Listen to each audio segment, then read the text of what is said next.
Welcome to Conversations with Cox and Kielseth, and to be more specific, that is filmmaker Alex Cox and myself, film curator Pablo Kielseth. Alex will join us by phone from his home in Oregon, while I sneak away from my office to call him from one of the projection booths used by the International Film Series, which has been screening foreign and independent movies at CU Boulder since 1941. We will keep our chats to about 20 minutes as we discuss whatever movie-related topics grab our fancy. Thanks for joining us. Okay, action.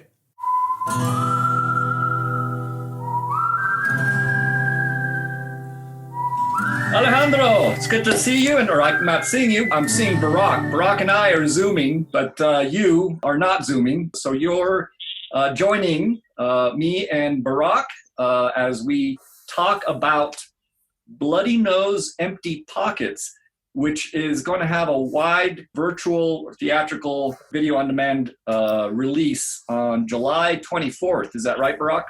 Yeah, Pablo, that seems to be the plan. The good folks at Utopia are doing this release. They did a mini release on July 8th with a filmmaker Q&A with the Ross brothers, but they're coming back with a July 24th national virtual VOD thing for all movie theaters and independent venues around town that want to play it on their channel. We're really excited about it.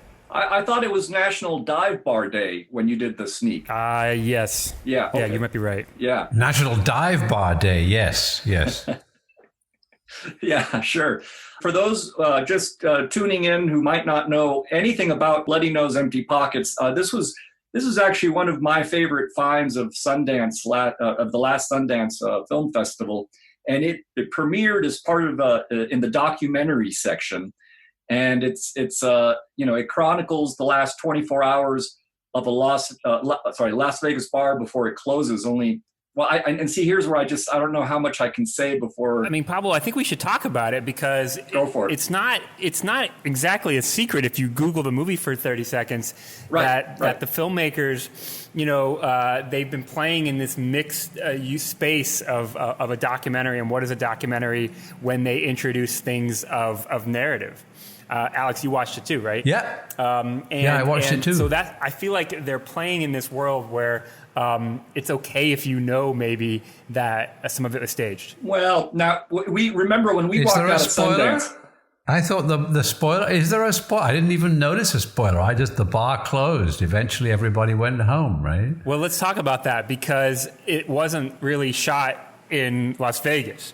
And the main guy was an actor. A lot of them were told to come to this bar, and we think that maybe they were given some sort of basic direction, but it's hard to say who was told to do what or who was given more things to do than others. So not a lot has been said by the Ross brothers, but enough for them to come out and said bluntly that several things were somewhat, not staged might not be the right word, but constructed so they could create this narrative, right? Yeah. Yeah, and it was shot in actually New Orleans. New Orleans, right. Well, to what extent? Because I didn't know that. I assumed that they just got releases from all these real people and they were just misbehaving themselves drunkenly. But are you saying that in fact some of it was set up, or some of them were? One of them says he's an actor professionally, but I assume that was just part of his fantasy. Alex, do you remember what some of your comments were for that other documentary called The Painter and the Thief? Oh, that it seemed to have been staged, but that was over a period of time, wasn't it? Whereas this, in theory, all was shot in one night. In theory. Well, no, I saw the Ross brothers did say that they... Oh, I see. So, in fact, it was really shot over a period of time. Well, I guess that makes sense, because it would have been the endurance of the camera crew and sound guys is amazing. Yeah, I agree. I mean, it's hard to say how many days they shot. Yeah. But the question is, were they people who normally went to this bar in New Orleans? Or did they discover them? I think that they discovered them in other bars and said, hey, will you guys all show up here at this bar and we're going to film a day and see what happens? I think there was a lot of improvisation, which is, and if you'll remember when we left the screening, I said it would be a great pair up with another sort of shoestring budget film that was, in this case, shot on 16 millimeter in black and white. That's Last Night at the Alamo by Eagle Pennell. And the thing that's fascinating about Last Night at the Alamo is that the script was by Kim Hinkle, and it was his, I think it was his third script, his first being for the Texas Chainsaw Massacre. So, yeah, but I just love the fact that, because I know Alex is very attuned to these documentaries that kind of pull the rug out from under you a little bit.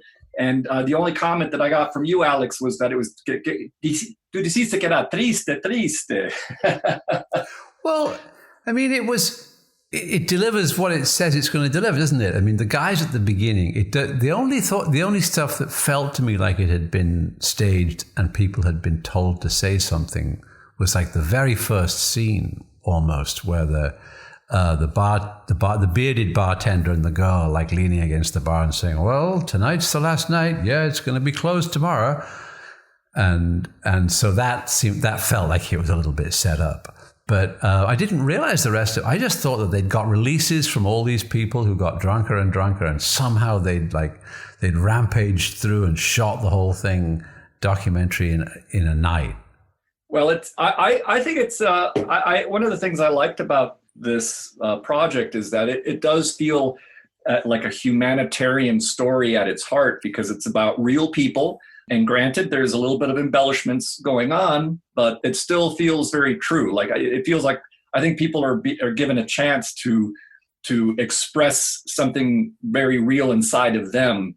And I think there are some, I guess we're all broken souls ultimately, but they display and are very honest with their brokenness in a way that was. They're all good characters. They're all really good characters. Yeah. In like a dramatic sense. And that just reminds me of last night at the Alamo, because also that was Pennell's second feature, his first being the whole shooting match, which came out in 1978, and which inspired Robert Redford to create the Sundance Film Festival.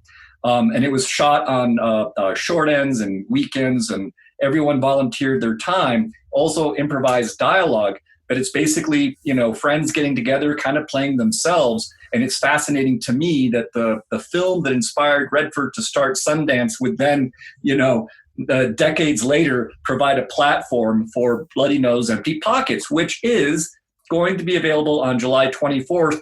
We're plugging it for our friends at the Texas Theater, which is programmed by Barak, but also plugging it for Toby, who might even join us at some late game if he finishes another podcast. Toby programs the Belcourt Theater in Nashville. I'm not partaking in this at the International Film Series because, long story short, it's a small distributor and it's a little more complicated for them to set up the platform. So if you're listening to this and the idea of watching Bloody Nose, Empty Pockets is intriguing to you, please go support our friends Brock Epstein at the Texas Theater, R before the E. Théâtre. I can't even do it. Or Toby and the Belcourt Theater in Nashville. And it's going to be available on July 24th, right? So those are that's the date to circle on your calendar and support either the Texas Theater or the Belcourt for that. Yeah. And I wanted to use this, us talking about a movie that takes place in a bar, and it's Last Night at a Bar, as a platform to also then talk about just a few other movies that come to mind that where beer was sort of somehow crucial to the themes. And I want you both to know that tonight I am finally going to do something that I've been meaning to do for a long, long time. I'm finally going to see The Bad News Bears. I've never seen it, so I'm seeing it tonight, and I'm looking forward to it. But I wanted to know if you guys had some other suggestions for thematic couplings, for this. What is the Bad News? I mean, I've never seen The Bad News Bears. I guess I thought it had some sporting connotation because I never saw it. It's a 1970s film with Walter Matthau, and all my friends saw it, and I was not allowed to see it because my parents were a little bit overprotective, and they knew that it had a lot of bad language. So I did not get to see it along with everyone else, and I'm finally rectifying that tonight. But there's no sports in it. Yeah, no there sports. is.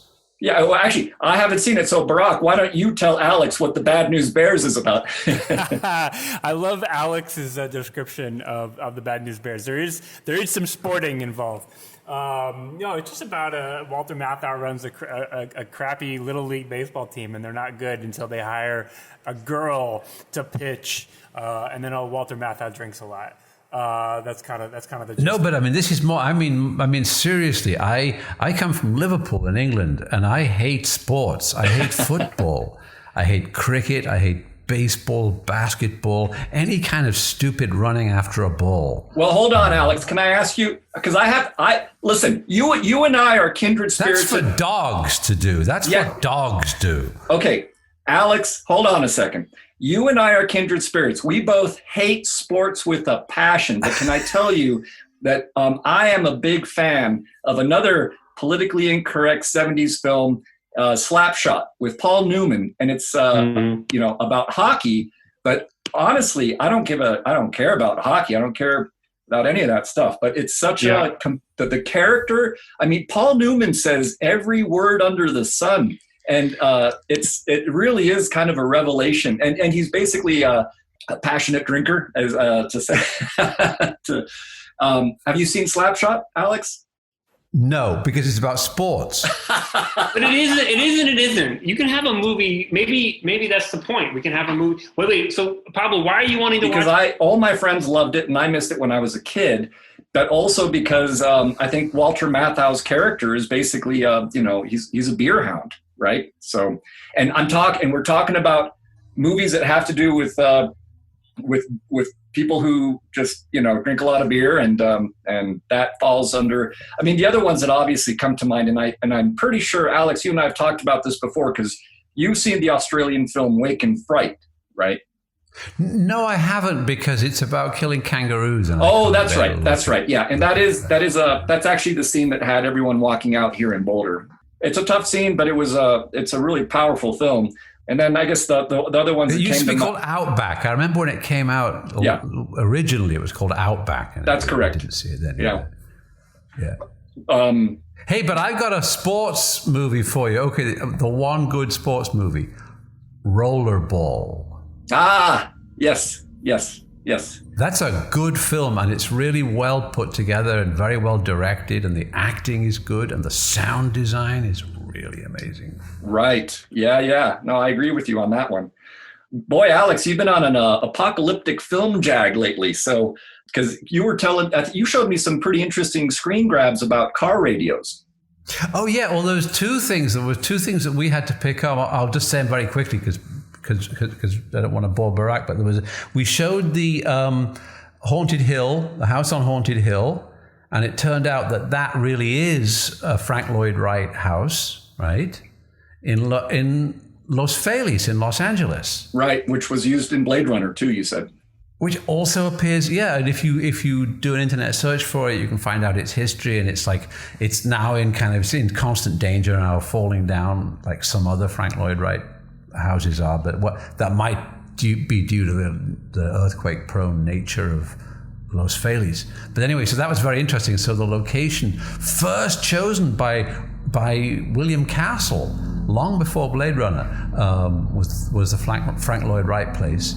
And the other thing is that on the at the beginning of Panic in the Year Zero, where you see the radio band in the car. It's not like a dial, it's like a straight band. There are two marks on it, two little marks on the radio, and they are the Conelrad radio call marks. And if there was a nuclear war, they were going to shut down all the radio stations in the US and all the TV, and you were supposed to tune to a certain place on the AM radio or TV or the AM radio waveband where you would get instructions from the government, and that was and you see that marked on the radio at the beginning of Panic in the Year Zero. That's Conelrad, which has today been replaced by the emergency warning system or something. Right, and it was the icon for it was a triangle, I believe, right within a circle. Yeah, and if you also do an internet search, you can find that guy's done an archive of pictures of beautiful radios with the Conelrad warning triangles marked on them, because they were on all American cars from 1959 to 1963, 64. Yeah, those are some great pictures and some pretty exotic cars that I'm sure Ralph Nader would not have approved of. But Real quick, and while we're still talking, now we're talking about apocalyptic films again, but there's actually there's a beer lovers sort of a pub crawl film that is also apocalyptic, and it's The World's End. Have you seen that one, Alex? By Edgar Wright. No. Alex, I know you're not a horror guy, but Shaun of the Dead is much more comedy than anything else. Did you, by any chance, check that one out? Unfortunately, zombie films are almost up there with sports themed films for me. I think, Alex, that Edgar Wright definitely enjoyed your work, and I think he's definitely inspired by a lot of your films. So you might give a couple of his films a watch. I think I saw Baby Driver. Yes. Is that what did he direct that? Yeah. Baby Driver is definitely one of his. I actually I did a little checking around. Edgar Wright actually one time recently posted about how much he watched Alex Cox's Movie-Drome. He was obsessed with Alex Cox's Movie-Drome. So yeah, but he's also an English director. So you have that in common. Do you think I am an English director at this stage? Well, I know that you would rather not be, pigeonholed to any country, especially as an expat, so. Oh, well, that's great. The more inspired, we all are inspired. It's good. It's wonderful to be inspired. We all need inspiration. Yeah, there's a big restoration of a lot of Eagle Pinello's early work, including the whole shooting match and Last Night at the Alamo. It actually played South by Southwest, I believe, in 2016. We ended up playing it at the restoration premiere in Dallas at the Oak Cliff Film Festival in 2016, and some of the restoration team came and talked about it. A lot of Eagle Pinell's films really paved the way for the Austin film scene, and Richard Linklater specifically Slacker was, you could tell, is very inspired by the early work of Pinell. So he's a big deal here in Texas. Oh, that's fantastic. Yeah, you were telling me about that, and I wanted to bring it to the IFS because when I saw it, I had to get on eBay. And I found an out-of-print VHS copy that was for sale for $175, and it was from a video store. So it had been played 300 times probably. It was worn out. And I made a digital copy, but knowing that there was a restoration, thanks for reminding me. Sadly, all my nights have been canceled for the fall, so I've got no venue in which to program anything. But if someone could find the film and get it online, because I looked around, it's not most of Eagle's films, even the restored ones, are not necessarily streaming right now, but they should be. And Lewis Black in Austin, if you're listening, you should figure out a way to get these films online so they could be companion pieces for the new Ross Brothers film. Well, what's funny is that because we were talking about Bloody Noses, and because I was thinking about Last Night at the Alamo, and I did a quick search to see whether it could still be found on eBay yesterday. Literally yesterday, I did this. There's another worn out cassette tape out there that's now there for $250. But what I saw, but there was also a 11 by 17 movie poster. And there was only one left for $10. So I snapped it up. I just bought it on eBay, literally yesterday. Wow. Alex, I think I may, when you were out here in Boulder, I think I might have screened for you the whole shooting match, because I also kind of pursued that one, and I found a bootleg, I think, or something of that. And I think we might have screened that. What was the whole shooting match about? It's it's a couple of people who love drinking beers, and they just get into fights, and they just kind of, it's also Barak, can you add? It's no, you're totally right. Basically, it's a lot of it's a precursor to Slacker, but it centers around two dudes who, are basically trying to come up with quick schemes, and the chinchilla one didn't work out, so they got a new one called polyurethane, and they got crazy ideas of how they can make money and get out of their current life situation, and from that point they drink a lot of beer and get in bar fights. It's great. Sonny Carl Davis, who was the lead, one of the leads of Old Shooting Match, he also was the lead in Last Night at the Alamo. Well, my sense of it is that he created the Austin film scene in a way, because he was cobbling together all these people and friends and just doing things because he loved it, and on the weekends, and that's what really. And the other thing is it fair to say that he would be considered like Austin's Cassavetes? Or does he belong to Houston? I mean, you tell me. I mean, I think he was more of a Houston-Austin guy. I don't know which city perfectly claims him. And Cassavetes is an interesting scenario because maybe, yes, so in the terms of his structure. But also Cassavetes is an interesting guy because, he wasn't exactly a down-and-out, DIY filmmaker. He had budgeted productions because he was making money as a Hollywood actor. And he was able to take that money and do his own style of filmmaking, which is great. But he didn't exactly come from nothing. It's interesting that you mentioned Cassavetes, though, because after watching the bar film, I went and watched The Killing of a Chinese Bookie again. Oh, and how was that experience? It's really good. It's a good film. Yeah, I think it really holds up. It's a very good film. We showed a 35 print of Killing of a Chinese Bookie a few years ago at the Texas. It's awesome still. Well, Cassavetes belongs to this group, right? Doesn't he? Of people who is making movies on the weekends and with his friends. And one more thing about Eagle Pennell is, after his early work, he kind of struggled later to get films made, and he tried to take it up to the next level and get budgets and whatnot. And he basically drank himself to death somewhere in the 90s, and it's somewhat of a sad story. He actually died in 2002. And I think at one point, maybe at some point, a full-length documentary could be made about this guy, because I feel like I feel like Eagle Pennell led an interesting life that doesn't get talked about. And I'm excited that in Boulder, Colorado, that you know about it. And also, I don't think they shot on the weekends. I think they had a shooting schedule, and they rehearsed a lot before. He was famous for rehearsing. Eagle Pennell was shooting on weekends, but it was Cassavetes was shooting between studio movies. So that is a different, yeah.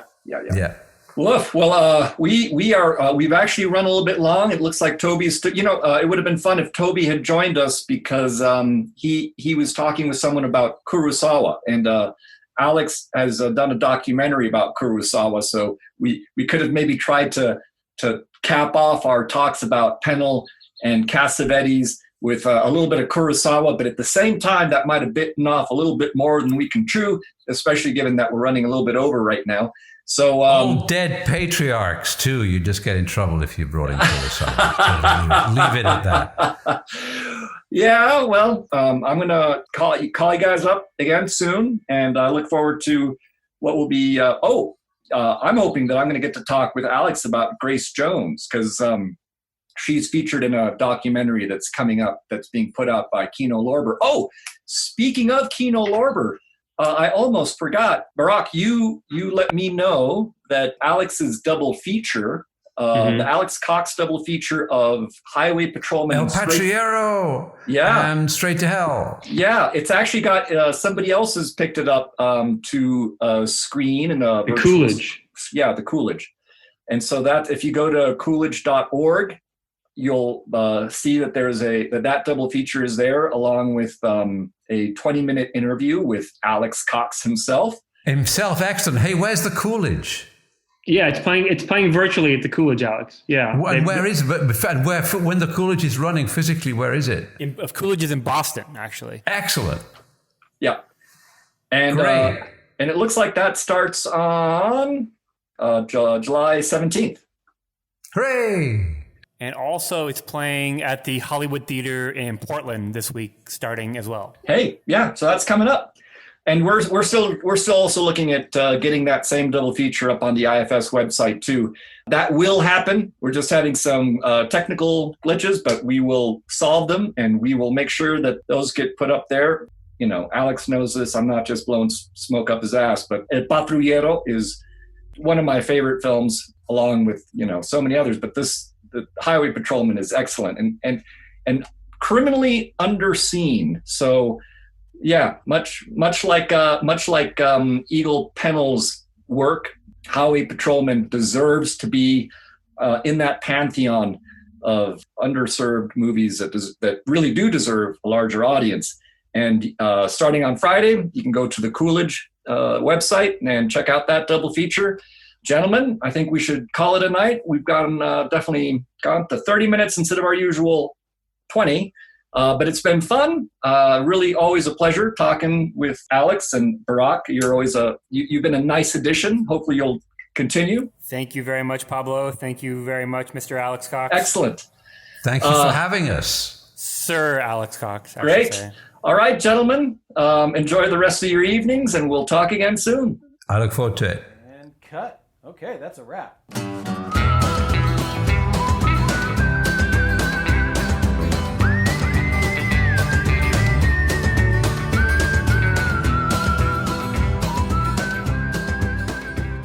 Thanks again for joining Alex Cox and myself today. I'd like to thank Jason Phelps for handling the audio and Ted Thacker for letting us use the intro to his song, The Ballad of Slim Cessna, for the musical cues that bookend these conversations.